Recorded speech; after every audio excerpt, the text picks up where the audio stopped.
Ada orang-orang yang gemar bikin provokasi supaya orang beriman itu bertengkar, orang Islam yang bertengkar.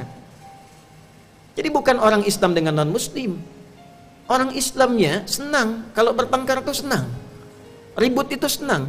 Islam datang itu meluruskan yang bertengkar supaya damai, yang berselisih supaya bertali asih, yang mencela supaya saling mencinta, yang memukul supaya saling merangkul. Tiba-tiba akan datang satu era digunakan medianya hanya untuk orang itu supaya polemik, bertengkar, ribut, rame, saling mencela, saling mencaci. Berapa dosa yang bisa ditanggung dari situ? Ini problem umum yang disampaikan. Maka apa sikap? Ini solusinya, sikap orang beriman mengatasi itu semua, karena ancamannya itu nyata. Lahum adzabun alimun fid dunya wal akhirah. Kalau tidak bertobat, itu dijamin oleh Allah, disiapkan siksa yang pedih di dunia dan di akhirat. Siksa itu tidak harus selalu bentuknya hukuman yang menyakitkan pada fisik, tidak. Ada bentuk yang kedua nggak disadari. Misal begini, orang korupsi dan sudah tidak punya rasa dalam korupsinya, semakin menikmati, itu bagian dari siksa, istidraj, karena terkumpul keburukan-keburukannya tanpa punya kesadaran untuk memperbaiki. Ada orang demikian, membuat fitnah misalnya, baik offline ataupun online, sudah tidak sadar dengan itu. Jadi bikin lagi, diingatkan tak bisa, itu bagian dari istidraj, masuk dalam ayat tadi. Dia tersiksa dengan keadaan mesti membuat konten yang baru,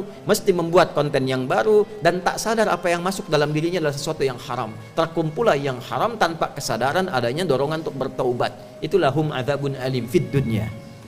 Kalau tidak tobat, wa fil akhirah. Ini yang berbahaya. Karena itu hati-hati dalam menghadapi kehidupan sosial kita. Riba jadi online sekarang, penipuan jadi online sekarang, hoax jadi online sekarang. Kalau belanja mesti hati-hati, bedakan yang halal dengan yang haram. Ya, kemarin isu banyak terjadi di masyarakat. Ada yang haram kok bisa mendapatkan sertifikasi halal. Ternyata setelah dicek lagi, ada kesalahan ketik, ada kesalahan kemudian tampilan yang seharusnya beef tertulis jadi bir, salah jadi rame. Hal-hal kecil bisa jadi rame. Hal yang harusnya diperbaiki, memang pengecekan itu mesti ketat supaya tidak berdampak sosial yang tinggi. Tapi poinnya adalah selalu ada orang-orang yang senang dengan kejadian-kejadian yang memungkinkan jadi polemik di masyarakat. Kita mesti hati-hati. Maka solusinya kata Al-Quran, ya ayyuhalladzina amanu, hei semua orang yang masih merasa punya iman. Alladzina itu menunjuk pada semua.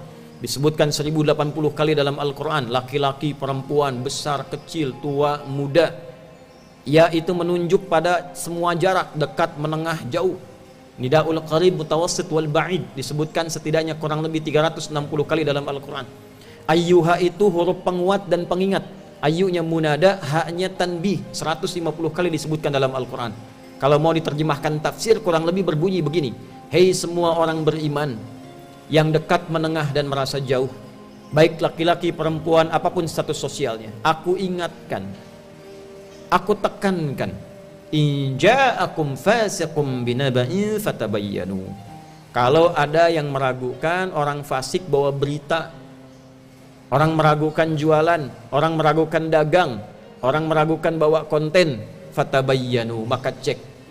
Cek itu dua, apakah benar konten yang ditampilkan, apakah membawa maslahat kalau kita ikut ke dalamnya, apakah membawa pahala kalau kita mengikuti bagian darinya, atau jangan-jangan mendatangkan dosa. Karena itulah kemudian penting kita ketahui hal-hal yang tidak baik, kalau benar menjadi ghibah, kalau salah menjadi fitnah. Kalau peluang dosanya tinggi, kita jauhi. Kalau ada kebaikannya, kita ikuti. Alat-alat sekarang yang modern bukan berarti buruk semua. Kita bisa upload sehari ayat Quran